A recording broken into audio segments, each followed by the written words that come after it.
Olá, pessoal! Já estamos aí a postos para nossa live.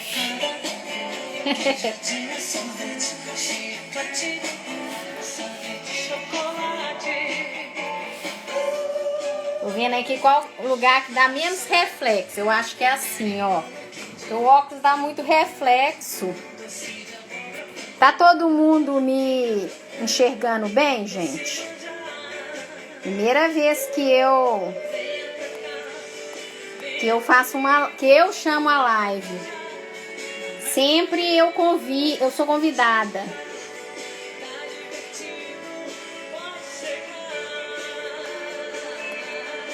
Tá todo mundo me ouvindo, gente?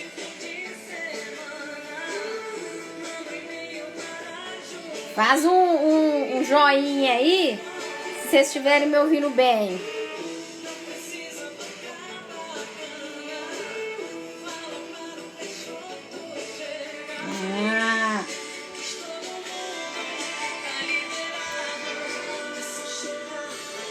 Tá ótimo. Obrigada, Marcela. Vamos convidar então a nossa convidada de hoje, né? A nossa nutricionista, que vai falar pra gente sobre alimentação saudável, o que a gente pode fazer na nossa alimentação para ir mais longevo, não é?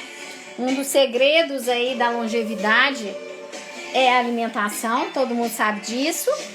Então vamos chamar a Marcele para participar com a gente. Agora eu tenho que ver como é que eu convido a pessoa, ainda tem isso, viu, gente? Vamos lá.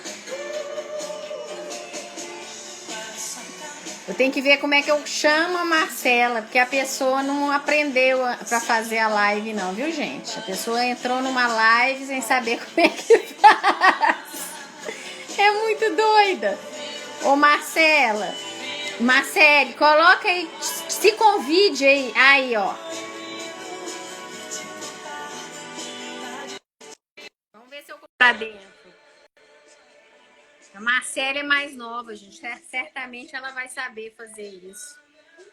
Ó, a Marcela já foi chamada. Ah, não falei que ela ia saber entrar nisso aí? Deu certinho, né? Deu certinho. Não, porque a pessoa aqui, ela nunca fez, ela sempre entrou na live que alguém convidava, mas a pessoa aqui nunca fez a live. Acontece, mas deu tudo certo, tá bom. Aprende fazendo, né? Tá certo. Sabe, deixa com elas tem um mantra, Marcelo, que é assim, só erra quem faz, entendeu? Exato. Então a gente tem esse mantra aí, ele é nosso já. Eu vou fechar aqui, então, vou parar aqui a nossa musiquinha, pra gente ter mais sossego aí pra conversar. Então, gente, hoje a live a gente vai falar, né? A gente tá aí com uma nutricionista, então a gente vai falar, obviamente, sobre alimentação, né? O nosso foco é alimentação saudável, né? E a Marcele, ela é nutricionista clínica com especialização na prática com os idosos. E eu vou pedir que ela se apresente, ela fale um pouquinho sobre ela, né? E aí, em seguida, ela já vai falar pra gente o que é uma alimentação saudável. Tá certo. Então, primeiro, boa noite, né? Eu agradeço o convite de poder falar sobre isso. Acho que a alimentação, ela funciona como um pilar, né, Juliana? Aí, em relação à saúde, né, de todo mundo. Então, meu nome é Marcele, eu sou nutricionista aqui em Belo Horizonte. Eu tenho especialização em saúde do idoso. Hoje eu trabalho somente com o público idoso, né, numa clínica aqui em Belo Horizonte. E também estou iniciando meu mestrado aí na área de gerontologia, né? É uma área que eu gosto muito. Juliana, você ficou sem áudio. Eu não estou te escutando. Agora deu. Então, já para começar e falar sobre alimentação saudável, né? Eu gosto de trazer um pouquinho do conceito amplo de alimentação, que vai muito além de nutriente, né? A alimentação, ela tem um aspecto cultural, ela tem um aspecto social, econômico, a gente tem que pensar numa alimentação sustentável. Então, isso tudo faz parte do contexto de alimentação. E por que eu falo isso, né? Isso está diretamente relacionado com a saúde. A gente precisa pensar em todos esses aspectos quando a gente fala de uma alimentação saudável, né? Tem um conceito de um artigo que fala assim que a alimentação saudável é aquela capaz de prevenir doenças. É um conceito um pouco simplista, mas ele faz certo sentido, né?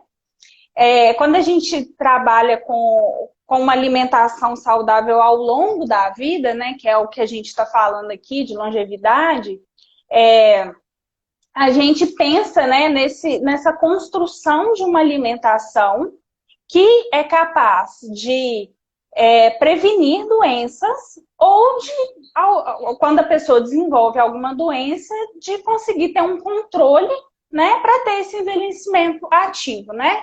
Aquele conceito de saúde ser ausência de doença, a gente sabe que não existe mais, né? Então, a gente tem que pensar na alimentação dessa forma. E eu acho que há uma confusão até, Juliana, em relação à alimentação saudável ser confundida com dieta para emagrecer.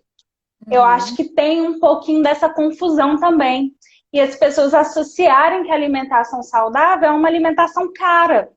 Porque aí começa, não é? Começa a se retirar. Isso que eu ia até te falar, porque as pessoas têm aquela ideia, né, que seria até um estigma mesmo de que a alimentação saudável é uma alimentação cara. E é exatamente o oposto, né, Marcelo? Porque Sim. quando a gente pensa em alimentação saudável, a gente pensa em alimentos naturais, não industrializados, não embutidos, não é? Alimentação que a gente faz no nosso dia a dia. E isso certamente é muito mais barato do que os alimentos industrializados. Estou errada ou certa? Não, tá certíssima, é isso mesmo. É até assim, né? É uma questão muito, muito complexa no sentido assim da indústria. A gente tem indústria alimentícia muito forte aí também, né, Juliana? Marketing, né? Propaganda, né? Exatamente. Pesado, e o marketing nutricional, ele leva as pessoas a acreditarem que aquele alimento que está ali fortificado com alguma vitamina, né, com algum mineral, ele é o melhor alimento, né? Ele é o alimento mais saudável. Aquele lá que, né, na horta de casa, aquele é ruim. Aquele não tem todos os nutrientes. Então a gente tem esse contraponto, né? É interessante a gente começar a pensar sobre isso, de como que é vendido isso para todos nós, né? Até questão de cor, a gente vê aí não sei se vocês já perceberam, né? Quando a gente vai falar de rotulagem, os alimentos têm geralmente uma cor verde, uma faixa verde que se associa a alimentos mais saudáveis. Então, olha como que isso vai trabalhando na cabeça da gente, né? É a alma do negócio, né? Então, ele vai pegando o cliente exatamente pelas ilusões, né? E pelas facilidades, né? Então, você pensa que aquilo ali vai te trazer um ganho de tempo, né? Mas esquece que também pode te trazer uma perda de vida, né? Um adoecimento aí com o que você está comendo, né? E aí tem você falasse também um pouquinho qual que é a relação da alimentação saudável com envelhecer bem, que vai de acordo com isso que você está falando aí. Sim, então a gente pensa em alimentação saudável como, né, algo que começa e tem que acompanhar a gente por toda a vida, né?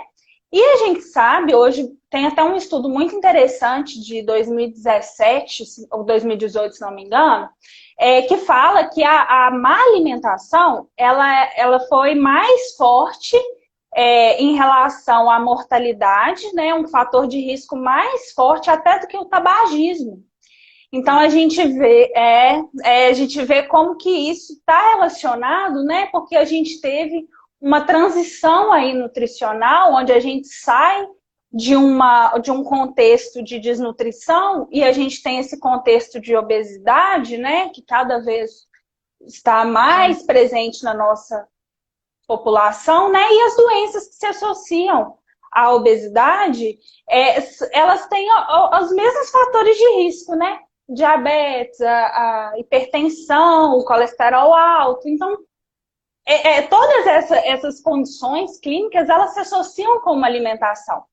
Então, quando a gente pensa em prevenção, né? A gente pensa em prevenção de todas essas doenças.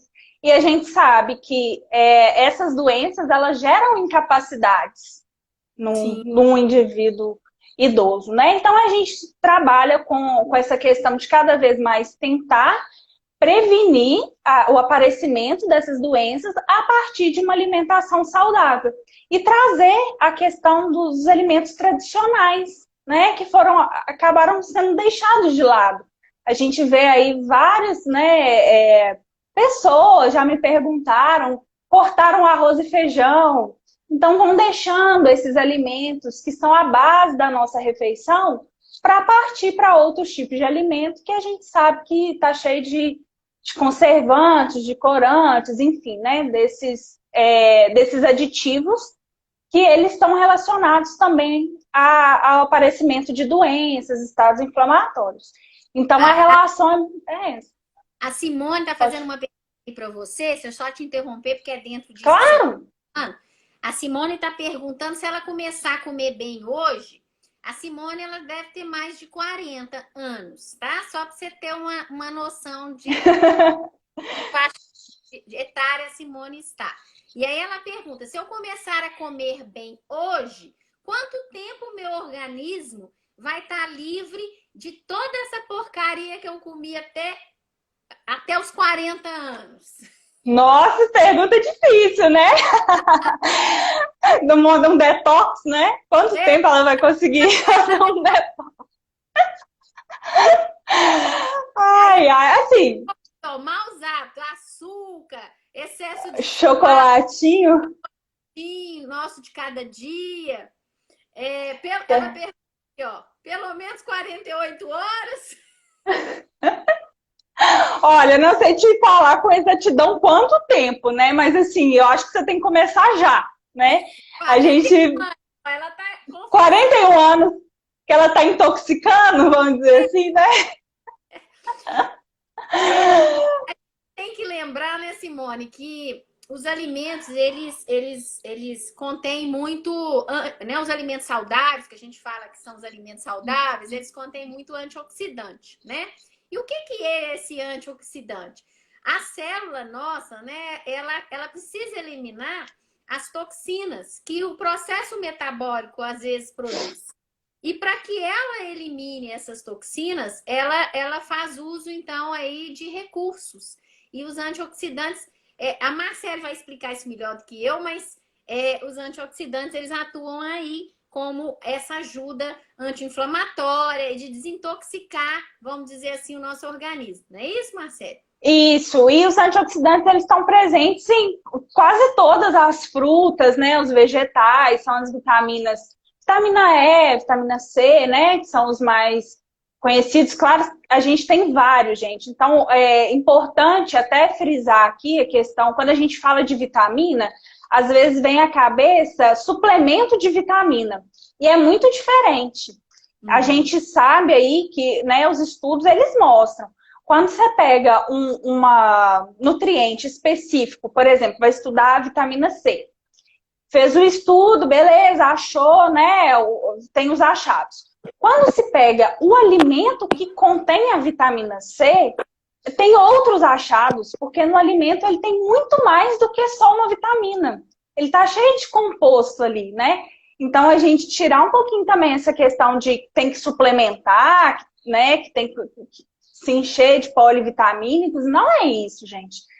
O alimento, ele é capaz de fazer esse detox no corpo, né? E de uma maneira muito mais saudável e muito mais gostosa. Então, eu gosto de deixar isso bem claro, porque às vezes a gente fala vitamina C e as pessoas já associam a suplementação, né? Vai lá não, para ela, ao invés de ir na feira, né? Exatamente, exatamente. A gente tem que pensar no alimento. O alimento, ele não é só uma vitamina. O alimento, ele tem fibra, ele tem composto fenólico, ele tem está cheio de outras coisas aí que vai ser benéfica para o nosso corpo. Então, assim, já começa o processo aí, nunca é tarde para começar a se alimentar bem, né? E Então, a quando pessoa a gente deve começar? a se alimentar bem É, no com começo seis da meses de vida, a vida, gente né? precisa cuidar da alimentação. Existe um A gente, momento? a gente precisa começar assim que a gente nasce, né? A gente tem aí, apesar de não ser minha área de estudo, né? A gente tem os estudos relacionados a aleitamento materno e a predisposição a ter algumas doenças na vida adulta, né? Por exemplo, obesidade. Então, assim, a falta do aleitamento materno, na verdade, né? O desmame precoce, isso associado a reflexos que vai ter na vida adulta. Então, a gente começa uma introdução alimentar com 6 meses de vida, então é a partir dos 6 meses de vida que a gente precisa ter uma alimentação adequada, né? Mas sempre dá para começar com 90 anos, dá para começar com 50, dá para começar com 41, com 20, com qualquer idade. A gente precisa começar. E a Fernanda está perguntando aqui se é necessário fazer exames para adequar uma dieta dita ideal. Depende. O que Um você acha? exame assim, específico, a gente Um precisa. exame laboratorial, tem impressão que ela está perguntando se precisa da gente primeiro fazer um exame médico, um exame laboratorial, ou a gente já pode começar a adequar a nossa alimentação ao nosso dia a dia. Não, a gente já pode começar. A gente vai fazer exame, né, a partir do momento que a pessoa tem alguma condição crônica. Então, por exemplo, né, um diabético, a gente precisa desse exame para poder saber como que está aquele diabetes, está controlado, se não está, ou uma pessoa que tem alguma doença renal, aí sim. Mas, de forma geral, não, a gente não precisa ficar dosando vitamina para saber qual que está faltando para começar, não, né? Se não tem sintoma, não faz sentido ficar pedindo exame também desnecessário, né? A gente pode começar a qualquer momento a ter uma alimentação mais saudável. Eu achei essa pergunta da Fernanda muito boa, porque a gente às vezes Ótimo. fica ano, né, mudar um hábito, achando que a gente precisa passar às vezes primeiro no médico ou primeiro numa nutricionista e fazer exames e fica adiando, porque a gente não marca nenhum médico, nem nutricionista, nem exames, e aquilo fica, né? E quando você viu, mudou até um ano. Se não mudou, certo, né? Então, eu achei a pergunta dela bem interessante. E você acha Ótima. que existe, que é necessária alguma mudança na alimentação do idoso pelo fato de estar envelhecido? A gente vai precisar fazer alguns ajustes, sim, né? O idoso, ele tem algumas peculiaridades, né, em relação a mudanças mesmo fisiológicas. Ele tem o paladar um pouco, às vezes, né, alterado. Ele pode ter um problema de deglutição. Então, a gente tem que fazer uma avaliação um pouquinho mais ampla. Em relação a nutriente, o idoso ele precisa de uma quantidade maior de proteína, porque o músculo dele tem uma dificuldade maior em formar novos músculos, né? E de regenerar aquele tecido que foi perdido. Então, ele precisa de um aporte maior de proteína do que um jovem.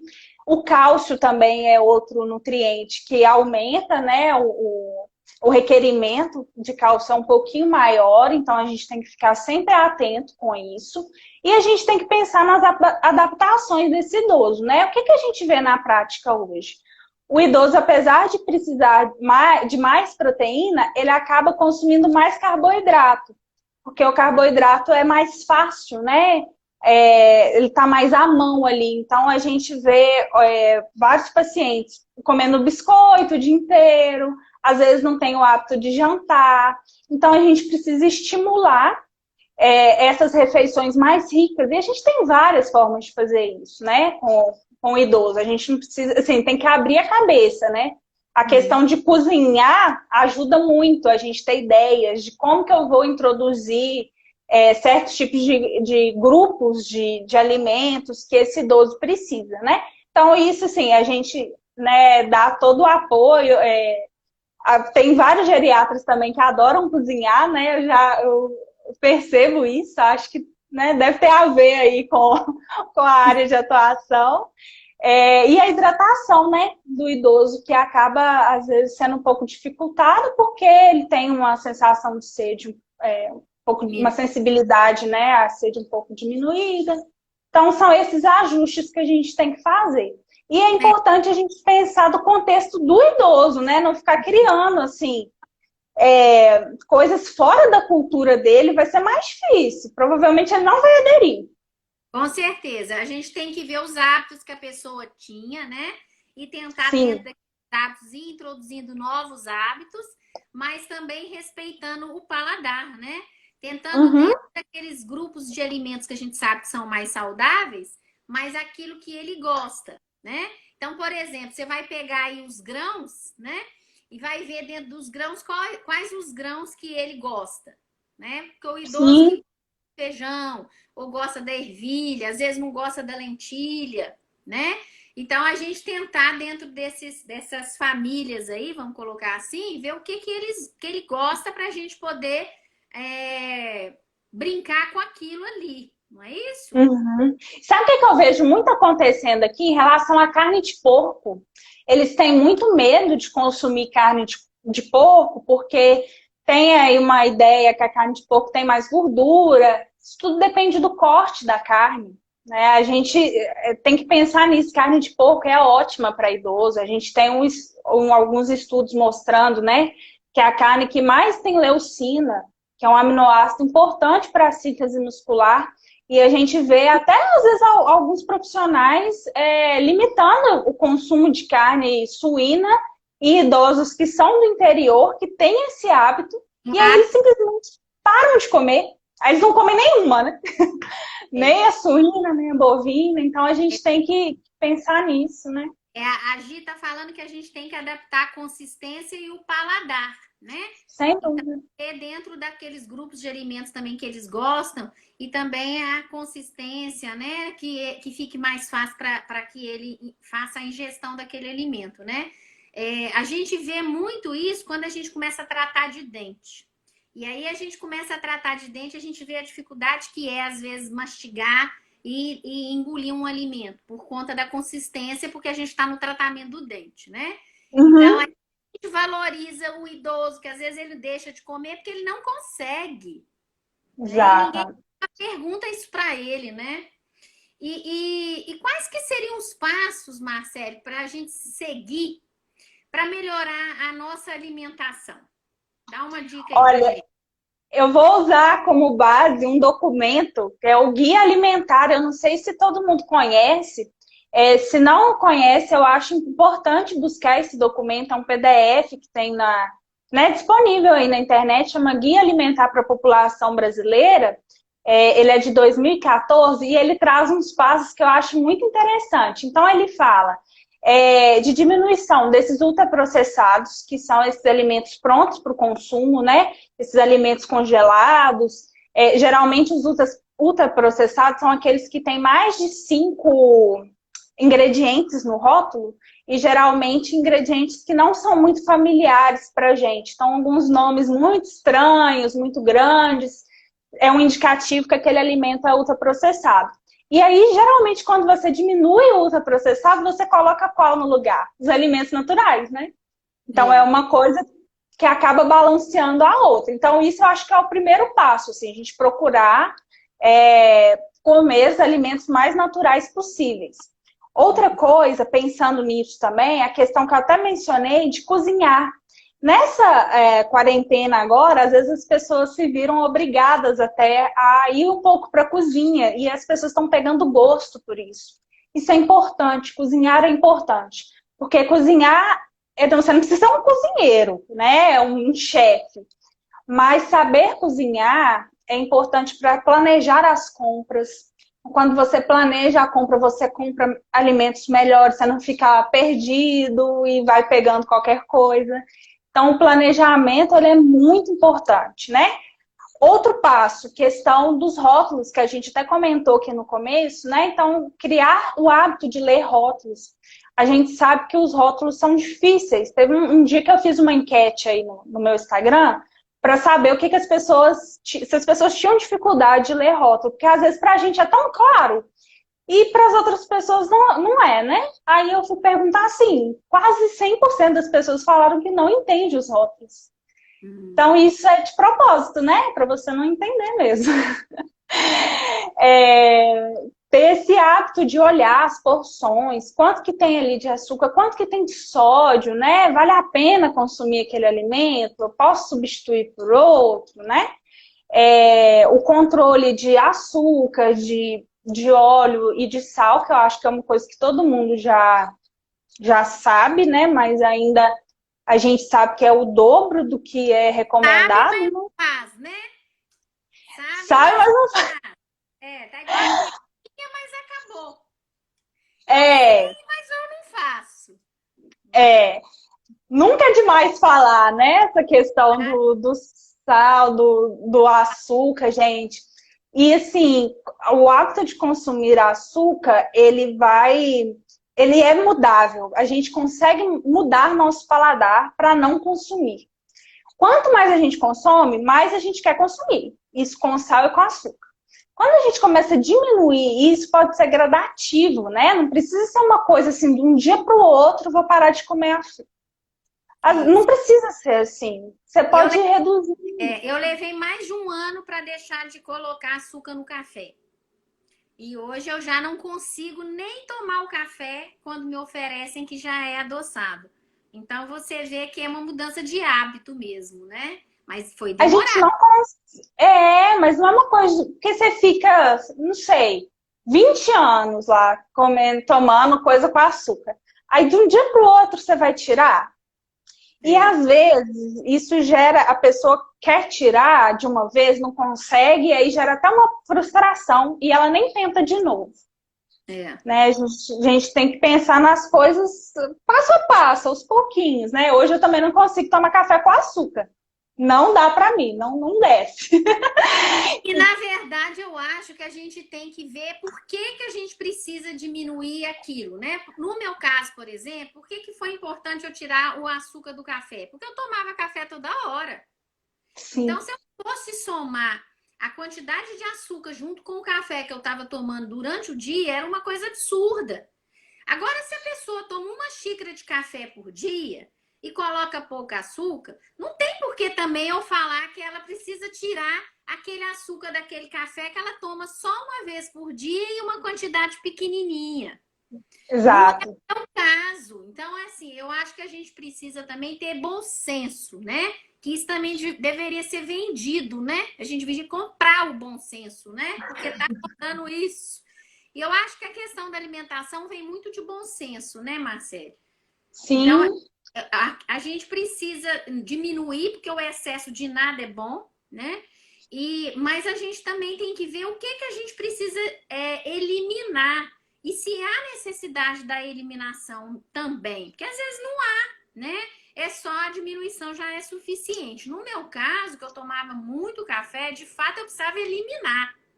uhum, Então, a gente precisa ver caso a caso para individualizar o que aquele paciente que está diante de você vai ser preciso fazer né, uma avaliação alimentar individual para cada um que você está diante de, né, de te procurando ali. E nessa época do ano, eu sempre falo que a época do frio a gente sempre tem mais preguiça de comer salada, né? Porque salada fria. Então, eu adoro salada, mas nessa época do ano eu fico vendo que às vezes eu como menos, ou às vezes eu até não como. O que a gente pode fazer nessa época do frio, Marcelo, para driblar um pouquinho essa questão aí do frio e da salada? isso acontece mesmo acho que com todo mundo, né?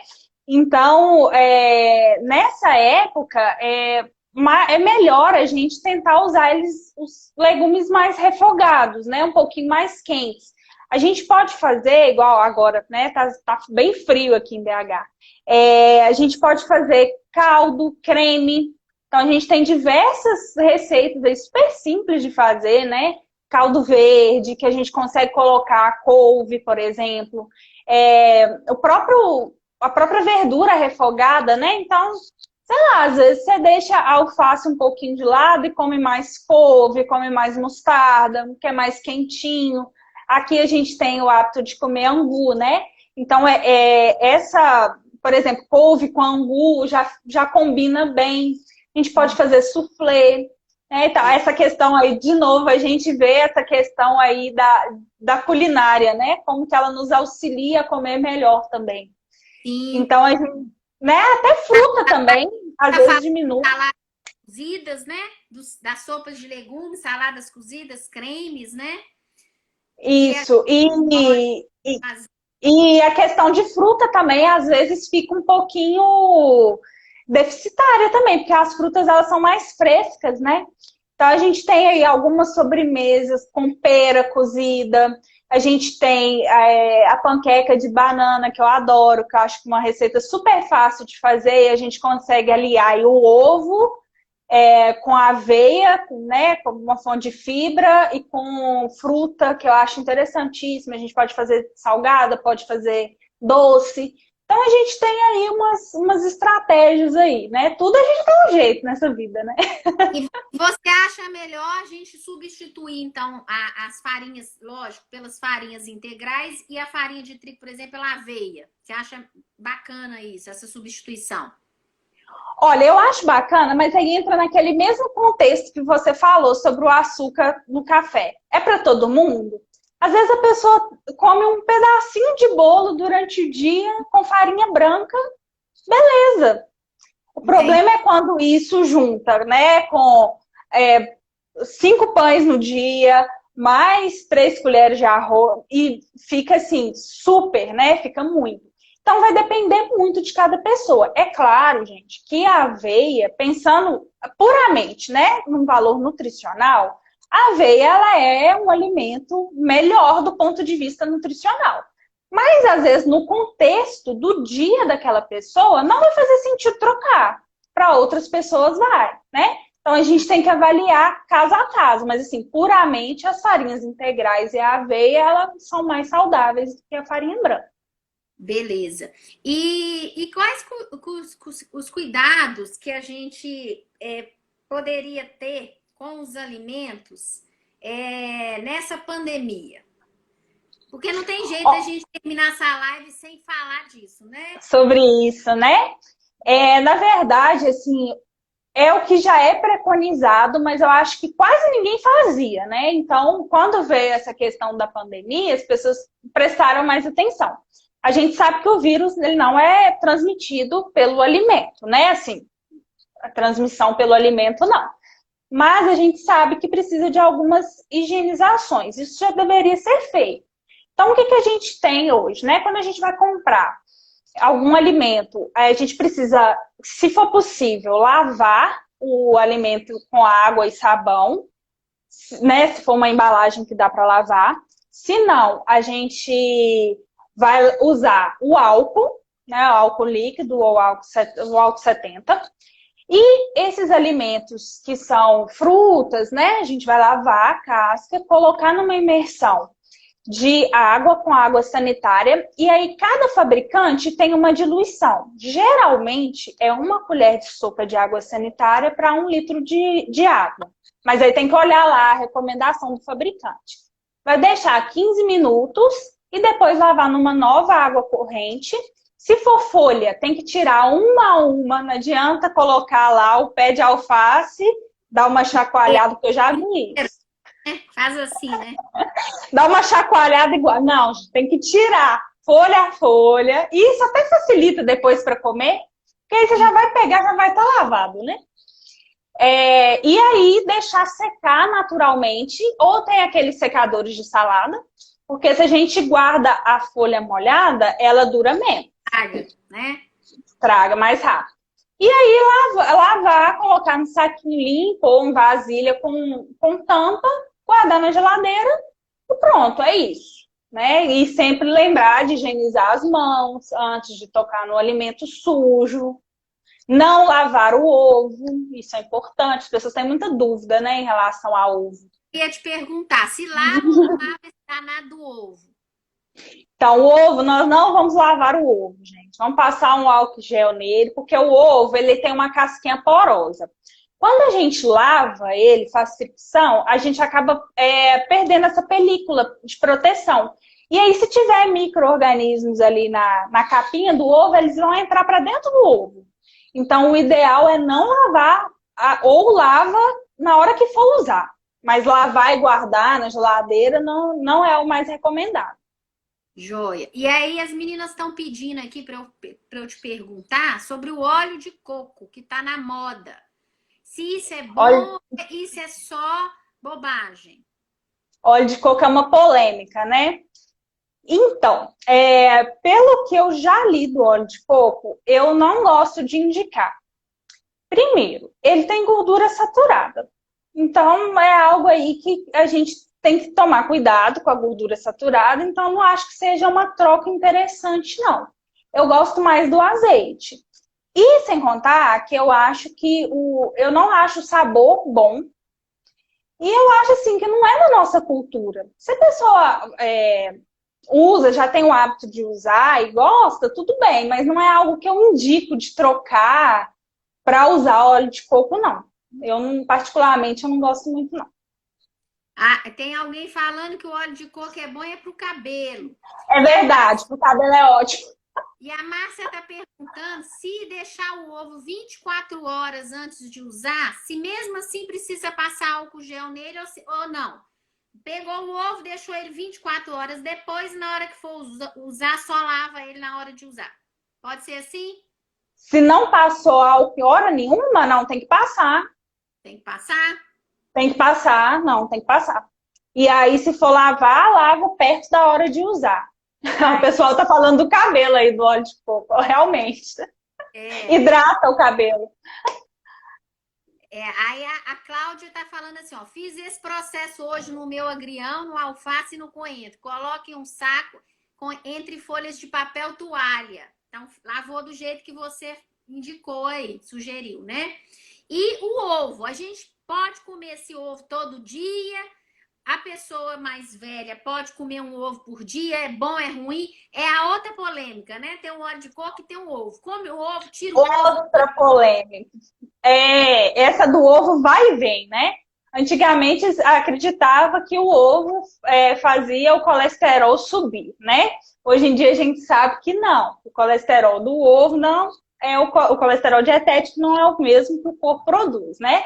A gente sabe que é um pouquinho diferente. Pegando as sociedades, então, por exemplo, na Sociedade Brasileira de Diabetes, eles recomendam para diabético até um ovo por dia, tá? Isso é o que está lá na sociedade. Na prática, gente, depende muito. Se a pessoa não, um idoso, por exemplo, que não tem outra fonte de proteína, a gente acaba oferecendo mais e a gente vai acompanhar o exame, né? Então, por isso que é importante o acompanhamento aí junto com o médico, porque não tem assim, pode comer até tantos por dia. Isso vai depender de cada pessoa, né? Se ela não tiver outra fonte, a gente vai ter que usar o ovo e a gente vai dar mais. Mas assim, pela sociedade, recomenda-se só um. Tá. Ô, Márcia, esse passar o álcool gel no ovo é por conta do Covid, sim. A gente estava falando, eu perguntando para ela os cuidados com os alimentos nessa época do Covid, e ela falou que o ovo não deve ser lavado, passar só um gel nele, um álcool gel, e lavar só na hora que for usar o ovo. Porque às vezes a Márcia entrou já com a coisa, né, a conversa... No meio do caminho. Aí ficou meio perdida sem entender esse negócio de passar álcool gel no ovo. Então, a gente estava falando era agora, era nessa moda aí do Covid. E aí ela falou da higienização aí dos vegetais, mas era sobre o assunto do Covid ainda. E aí eu queria saber de você, se você costuma prescrever para o idoso, o que você fala sobre os suplementos? Os suplementos prontos já, suplemento da Nestlé, suplemento da Danone, né? Os suplementos alimentares. O que você fala sobre isso? Suplementar é o seguinte, gente, realmente o nome já fala, é suplementar a alimentação. Então, eu acho que é um recurso que a gente não pode negar esse recurso, porque tem idosos que não vão conseguir comer aquele volume que precisaria, né, para o aporte calórico. E não é só proteína, não, né? A gente tem que pensar em aporte calórico. A gente tem suplementos, por exemplo, né, de lipídios, que para alguns tipos de pacientes é importante. Então, eu acho que o suplemento ele é importante, ele é um aliado, mas eu acho que o suplemento ele não pode substituir a alimentação. Ele tem que entrar para agregar. Porque o que acontece às vezes? Eu vejo alguns pacientes deixando de comer para tomar o suplemento. Aí eu acho que já perdeu um pouco o foco. Eu prefiro sempre ajustar a alimentação primeiro, ver o que é o hábito daquele paciente, aquilo que a gente estava conversando. Vamos trabalhar o hábito, vamos fazer acordos com o paciente idoso. A gente precisa de acordar muitas coisas, né? A gente tem que lembrar que é um paciente que vem com muitas crenças, né? Com uma história. Então, isso tudo faz, né? Ele está ali relacionado. E aí, não deu para ajustar com a alimentação? Vamos para a suplementação. Mas eu continuo batendo na tecla da alimentação, porque tem paciente que a gente vai conseguir suspender esse suplemento, né? Às vezes é um pós-hospitalização, perdeu muito peso, está no momento agudo, a gente vai usar uma suplementação mais pesada, depois a gente retira. A gente, né, tem que pensar que quer usar suplementação pro resto da vida, né? Mas eu acho interessante, a gente tem vários suplementos bons aí, né, das diversas marcas, né, igual você falou, da Nestlé, tem da Abbott, tem da Fresenius, e elas nos ajudam, né, nesses pacientes que às vezes não conseguem se alimentar 100%, só com alimentação não é suficiente, né, e a gente precisa usar.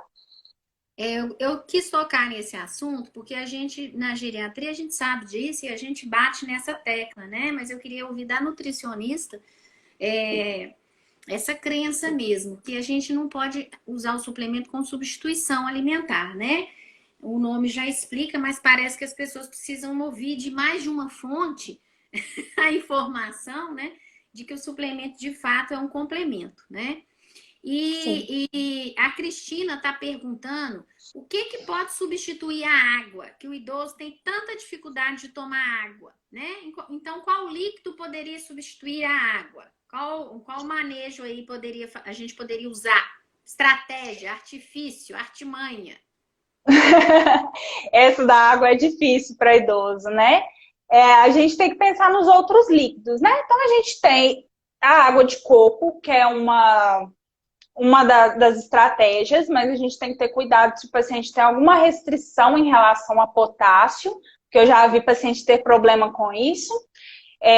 Então, isso tem que ser avaliado. Mas aí a gente tem água de coco, a gente tem chá, a gente tem água saborizada, que eu acho que é muito interessante de usar, né? Então, é aquela água que a gente coloca rodelas de laranja, hortelã, né? E isso ajuda, estimula também o paladar, né? Colocar essas ervas. Então, vamos colocar o que o paciente gosta, viu, gente? Porque tem gente que põe lá cravo, o paciente odeia cravo, a pessoa odeia cravo. Aí coloca cravo. Já aconteceu. Aí não vai surtir o efeito. Então, tem que ser com o que a pessoa gosta, né? Tem gente que gosta de... A gente gosta, né? Porque às vezes a pessoa dá sabor uma fruta que ele não gosta, o sabor da fruta vai estar ali na água, né? Aí não vai fazer sentido, né? Mas é muito interessante essa questão da água saborizada, até porque ela fica mais bonita. A gente tem que pensar que isso também chama atenção, né? Porque um copo de água, ele não é muito atrativo, né? Então, quando a gente coloca rodela de fruta, coisas coloridas para chamar atenção, a gente consegue ter essa aceitação melhor. E tem frutas também que tem mais água, né? O melão, melancia, o alface é um alimento que é 97% de água. Então, a gente tentar também dar esses alimentos que têm um teor maior de água para esses pacientes. E aproveitando esse gancho, né, da água que você vai modificar a aparência, né, e tornar ela mais atrativa, isso em tudo, né, Marcele? Nos pratos alimentares, como que a gente torná-lo mais bonito, mais colorido, atrai mais a curiosidade, a atenção daquele idoso. Especialmente se for um idoso com demência, né? Então, se você pega um prato que faz contraste com aquilo que está dentro dele, ou aquele idoso que tem já uma dificuldade de acuidade visual, feita minha avó. A minha avó, ela não conseguia enxergar. Ela tinha 20% de visão só. Então, era uma maurose fugaz, que a gente chama, né? Praticamente cega. Então, o prato, ele tinha que ter contraste com o que estava em cima dele. Porque senão ela não conseguia comer sozinha. Aí ela ia precisar da ajuda de alguém para dar o alimento para ela, porque ela não conseguia ver a diferença entre o alimento e o prato. Então, põe lá tudo muito clarinho e o prato branco não gera esse contraste que dificulta. Tanto quem tem questão visual, quanto quem tem a questão mesmo da ingesta reduzida, que você quer estimular, que você quer agradar. Aquela comida cheirosa, né? Porque a gente começa, às vezes, a sentir a fome, né? Vir o apetite pelo cheiro. Né? Às vezes você não tá nem com fome. Aí você vê aquele cheiro de cebola, de refogado, de alho de cebola, você já prestou atenção como é que o apetite abre na mesma hora? Então, Sim. eu acho isso uma outra técnica, né? Você levar o idoso que tem dificuldade de aceitar o alimento para dentro da cozinha para sentir os cheiros. Você não acha isso bacana? São as estratégias mais utilizadas para idosos em recusa alimentar, né? Essa questão dos talheres também, desse contraste, às vezes de adaptação. Isso que você falou da dieta, acontece muito também com paciente que alimenta de dieta pastosa. Às vezes bate todos os alimentos e fica uma coisa de uma cor só. E geralmente não fica uma cor muito agradável, né? Quando põe feijão, fica da cor de feijão.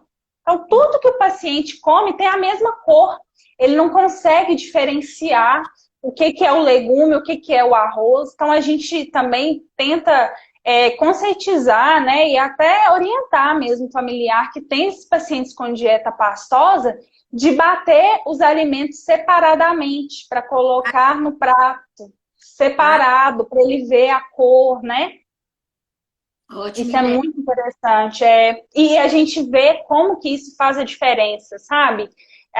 Eu tenho uma experiência do Risoleta, né? Que foi o lugar que eu fiz residência, e lá a gente padronizou essa dieta. A gente chama de pastosa heterogênea. Como que a ingestão dos pacientes melhoraram por ele conseguir identificar o que ele está comendo. Olha, então, assim, é uma coisa aí para orientar para quem tem, né, quem trabalha com paciente que tem dieta pastosa, né, fono, que estiver vendo, sempre orientar isso, porque ajuda demais. Ótima dica. Isso aí, você sabe que eu nunca me atentei, já li tanta coisa sobre como é que você estimula a alimentação dos pacientes, principalmente os pacientes com demência, e isso aí eu nunca tinha escutado ninguém falar de você bater os alimentos separados e que o paciente poder ter a chance de ver, né, o que ele está comendo, identificar ali. A Márcia está falando quanto tempo antes da refeição devemos oferecer água para não prejudicar o apetite? Pelo menos 1 hora antes da refeição. Porque a gente vê muito isso na criança, né? Toma o suco e depois não quer almoçar, né? Então, isso a gente vê nitidamente com a criança. Mas isso existe em qualquer idade. Tanto que a gente, quando quer perder peso, eu tomo um copo d'água meia hora antes de almoçar. Então, porque a gente vai para o almoço com menos ganância, vamos dizer assim, menos gula, não é? Uhum. E se a gente está querendo o contrário, estimular que a pessoa coma, a gente precisa realmente tirar esse líquido da hora da refeição, senão ela vai trocar, né? De fato, ainda mais, né? desculpa. Mais fácil, né? Você tomar um copo de suco do que você mastigar e engolir o alimento. Você gasta mais energia, né?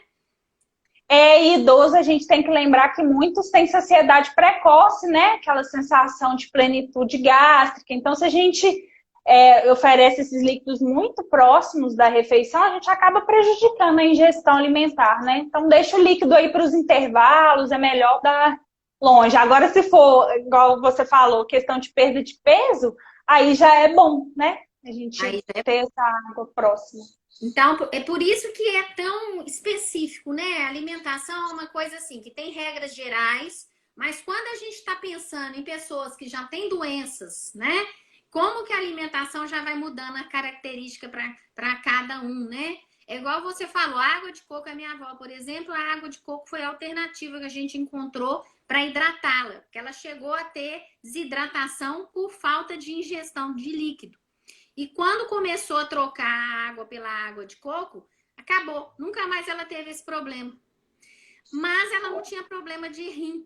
Então não ia reter potássio, não ia ter problema, né? Então é o que você falou. Uhum. Nem tudo que serve para um serve para o outro. A gente tem que tomar muito cuidado, principalmente no idoso, muito idoso, né? Minha avó foi falecer praticamente com 99 anos.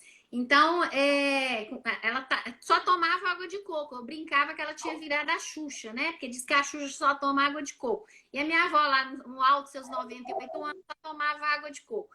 Mas não tinha nada no rim, então a gente também tem que individualizar, né? Senão a gente começa, às vezes, fazer iatrogenia aí. Tem que tomar cuidado mesmo. As dicas, elas precisam, a gente precisa ter critério. E tudo na vida tem que ter equilíbrio, né? Então, como que é importante, como que a nossa cultura, né? O brasileiro ele come muito sal, come muito açúcar, com muita farinha. Eu falo que são os 4 brancos que a gente deveria eliminar, né? Sempre. Que é o açúcar, o sal, a farinha branca e a cocaína, né? Então, esses branquinhos, a gente podendo eliminar isso, ou comer o mínimo possível, certamente a gente tem outras fontes alimentares aí que tem açúcar, frutas, né? As raízes, né? O próprio arroz. Enfim, que a gente não precisaria dessas fontes aí. E o tempero, né? Principalmente os cheiros verdes, como que eles podem substituir tanto o sal, né? Então, aquela comida com bastante alho, cebola e os cheiros verdes, a salsinha, cebolinha, o tomilho, né? O manjericão, o alecrim. Alecrim. Como que isso substitui tão bem a quantidade, o excesso de sal, né? Então, eu acho que precisa aprender a usar mais as ervas, né? Inclusive, eu gosto até do paciente que está com demência de fazê-lo plantar as ervas. É um recurso de lidar, que a gente chama de jardinagem, ao mesmo tempo que está estimulando as memórias dele, também está fazendo melhorar a questão da aceitação do alimento. Então, sobre a manteiga. O que você acha da manteiga? Ela só usa assim a manteiga. Manteiga. Bom, se for para comparar com margarina, a gente já sabe que a manteiga é muito melhor, né? Tem que existir, né? Para começo de não deveria. E nem tem uma específica, né, de uma marca que fala que é bom para o coração, né? Então, assim, a gente vê muita gente usando essa, inclusive. E a gente já sabe hoje que a manteiga é muito mais saudável do que a margarina, né? Pelo tipo de gordura que tem. Mas, é claro, como todo o resto que a gente está falando aqui, questão de quantidade, né? Então, assim, não é passar o pão na manteiga, né? A manteiga no pão, ou no que é que você vai comer, né? No refogado, enfim. Então, assim, tem gente que come uma quantidade tão grande que aí passa a ser maléfico também, né? Então, você tem que dosar. Né? Ó, 5 minutos, Marcele. Nossa, passa rápido. Passa muito rápido, né? E eu queria que você deu excelentes dicas aqui pra gente. E eu queria que você deixasse uma mensagem aí, principalmente quando você citou, né? Quais os passos que nós precisamos seguir para melhorar a nossa alimentação. Eu acho que você pode deixar essa mensagem aí que muita gente entrou depois. Então, vamos lá, assim, né? De maneira bem resumida, gente. Aumentar o consumo de alimentos naturais. Se tiver possibilidade de fazer hortinha em casa, começar, né, a desenvolver essa questão de ervas em casa. Isso é interessante porque a gente acaba aprendendo a usar e a usar mais.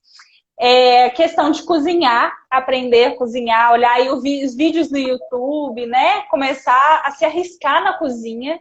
Isso é importante. Ter planejamento para fazer compras. Então, ou vai, ou se for fazer online, já ter uma lista para evitar de ficar comprando coisas desnecessárias. E eu acho, assim, que o mais importante, eu como nutricionista, eu sempre acredito no alimento. Então, eu acredito na comida de verdade. Essa comida de verdade, ela precisa fazer parte, retornar, né, aos nossos pratos e a gente deixar esses alimentos aí ultraprocessados de lado.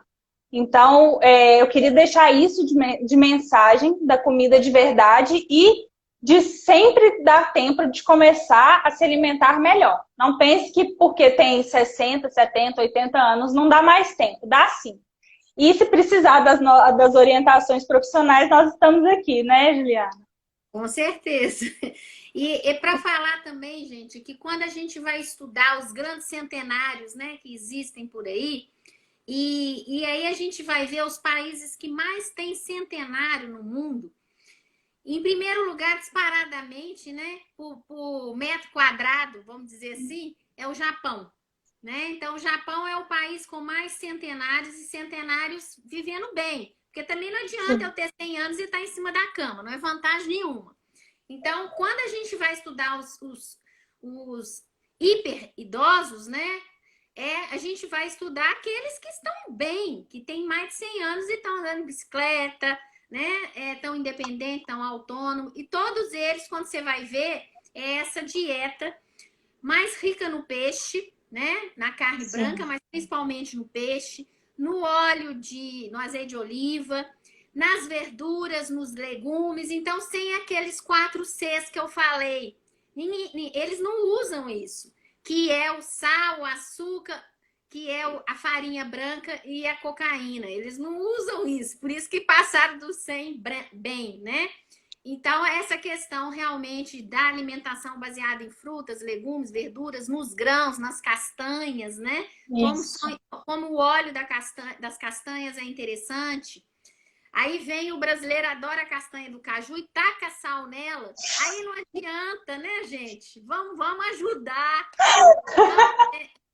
Então, como é a alimentação desses países, né? Mas não é só o Japão, você vai ver na Itália, aí a alimentação é muito parecida. No Chile, no Uruguai, que a gente tá lá do lado de lá. Mas aqui o Chile e o Uruguai tem muitos centenários também, viu, gente? E aí também é uma alimentação riquíssima em peixe, tá? Então eu acho que o segredo tem a ver muito com o que come, sim, tá? Então, o segredo da longevidade, além de se exercitar, sem dúvida nenhuma, a alimentação contribui. Muito obrigada pela presença de todos vocês mais uma vez. Nós estamos uma semana aí super de lives aí, cada dia um tema, né? Já falamos sobre atividade física, já falamos sobre a espiritualidade, a socialização, estamos falando agora sobre alimentação, já falamos sobre as questões das práticas integrativas para ajudar na nossa saúde mental, principalmente nesse momento, né? A medicina chinesa, o poder da meditação. Então, tá muito interessante. E tudo isso buscando que a gente tenha uma vida com qualidade, né? Não só viver mais, mas viver bem. E não só esperar ter 60 anos para começar, né? A esse envelhecimento saudável. A gente, como você disse, com 6 meses de vida, a gente já pode começar a se preocupar com uma alimentação no bebê, né? E aí também com os exercícios que esse bebê vai precisar fazer ao longo da infância dele, não é? E aí a gente está falando também dos estímulos cognitivos, das aprendizagens. Quando a gente pensa em educação para o filho, a gente oferece tudo, né? E por que não continuar nos oferecendo tudo isso, né? Todos esses investimentos que a gente faz nos nossos filhos, a gente continuar nos investindo aí ao longo da nossa vida, né? Afinal de contas, a gente quer viver muito, mas a gente quer viver muito bem, não é? Agradecer mais uma vez, Marcelo, você ter aceito o nosso convite. Obrigada, brilhou, foram dicas super importantes. Gente, então, ó, até amanhã. A Márcia é uma aluna nossa e ela vai dar os depoimentos dos cursos que ela fez com a gente amanhã. E a Márcia é uma artista, uma poeta, uma escritora, então vai brilhar aí, tem certeza, nas palavras, nos depoimentos que ela vai trazer para vocês. tenho certeza que vai ser importante a presença de todos amanhã também. Tá bom? Marcelo. Obrigada. Obrigada. E essa live vai ficar gravada. Quem quiser depois escutar novamente, né, as dicas, vai poder ter essa oportunidade aí. Um beijo, gente. Beijo. Tchau. Obrigada. Obrigada, gente. Vou esperar cair agora, né? Porque ontem caiu comigo falando. Literalmente eu falei até cair a live. Tem um botãozinho de encerrar. Ah, verdade.